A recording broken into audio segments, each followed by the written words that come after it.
बात तब की है जब समय के साथ साथ राजा कृष्णदेव राय की माता बहुत वृद्ध हो गई थी।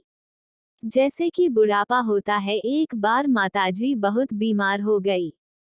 उन्हें लगने लगा था कि अब वे ज्यादा समय नहीं जी पाएंगी। उन्हें आम बहुत पसंद थे, उन्हें आम से लगाव था, इसलिए जीवन के आखिरी दिनों में वे आम दान करना चाहती थीं। उन्होंने बेटे से ब्राह्मणों को आमों को दान करने की इच्छा जताई। उनका मानना था कि इस प्रकार दान करने से उन्हें स्वर्ग की प्राप्ति होगी। लेकिन दुर्भाग्य से कुछ ही दिनों बाद माताजी अपनी अंतिम इच्छा की पूर्ति किए बिना ही मृत्यु को प्राप्त हो गईं। एक अच्छा पुत्र होने के नाते उनकी मृत्यु के बाद राजा ने सभी विद्वान ब्राह्मणों को बुलाया और अपनी मां की अंतिम अपूर्ण इच्छा के बारे में बताया और आगे क्या करना चाहिए इस पर सलाह मांगी। कुछ देर तक सोचने के बाद सभी ब्राह्मण बोले, ये बिल्कुल अच्छा नहीं हुआ महाराज। जब किसी की अंतिम इच्छा पूरी नहीं होती तो उन्हें मुक्ति ही नहीं मिल पाती है और उन्हें प्रेत योनि में ही भटकना पड़ता है। महाराज, आपको आपकी माताजी की आत्मा की शांति के लिए कोई उपाय जरूर करना चाहिए। तब महाराज ने उनसे कहा, मैंने इसीलिए तो आप सबको यहाँ बुलाया है।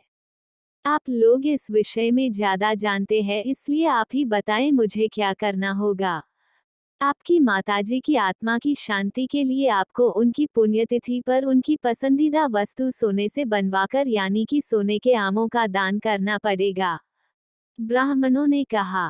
कृष्णदेवराय किसी भी तरह अपनी माता की आत्मा को शांति दिलाना चाहते थे, इसलिए उन्होंने मौ की पहली ही पुण्यतिथि पर कुछ ब्राह्मणों को भोजन के लिए आमंत्रित किया और हर ब्राह्मण को शुद्ध सोने से बने आम दान में दिए। जब तेनालीराम तक ये बात पहुंची तो वह तुरंत समझ गया कि ब्राह्मणों ने उनके राजा की सरलता तथा भोलेपन का नाजायज फायदा उठाया है, इसलिए तेनालीराम ने उन ब्राह्मणों को सबक सिखाने के लिए एक योजना बनाई।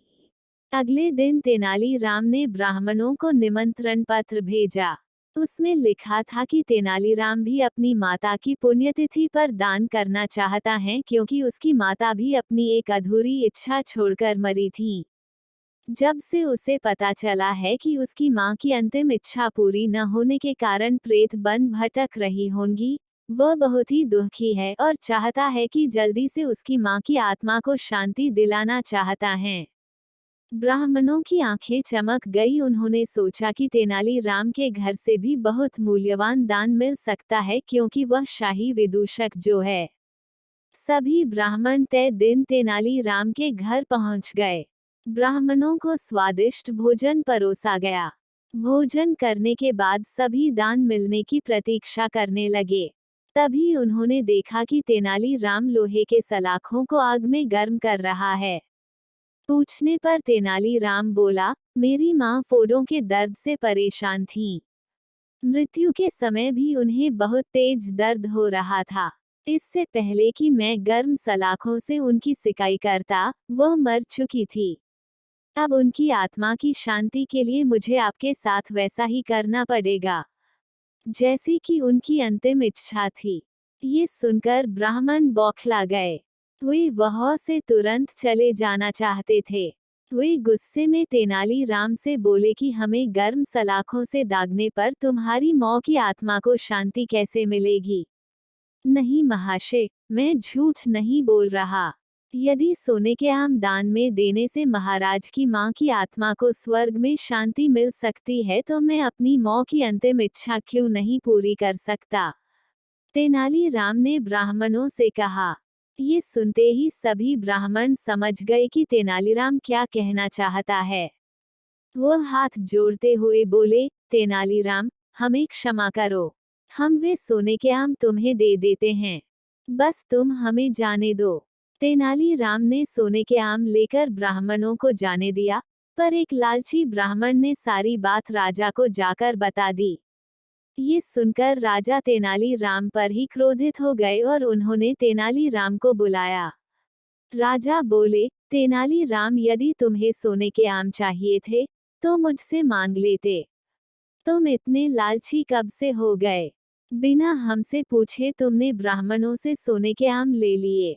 राजा की बात खत्म होने पर तेनाली बोला, महाराज, मैं लालची बिल्कुल भी नहीं हूँ। मेरा ऐसा करने के पीछे का उद्देश्य तो ब्राह्मणों की लालच की प्रवृत्ति को रोकना था। आप ही सोचिए, यदि वे आपकी मौ की पुण्यतिथि पर सोने के आम ग्रहण कर सकते हैं, तो मेरी मौ की पुण्यतिथि पर लोहे की गर्म सलाखें क्यों नहीं झेल सकते? राजा तेनालीराम की बातों का अर्थ समझ गए। राजा ने ब्राह्मणों को बुलाया और उन्हें भविष्य में लालच त्यागने को कहा। ब्राह्मणों ने भी अपनी गलती मानते हुए महाराज से माफी मांगी और फिर कभी ऐसा व्यवहार नहीं करने का वचन दिया।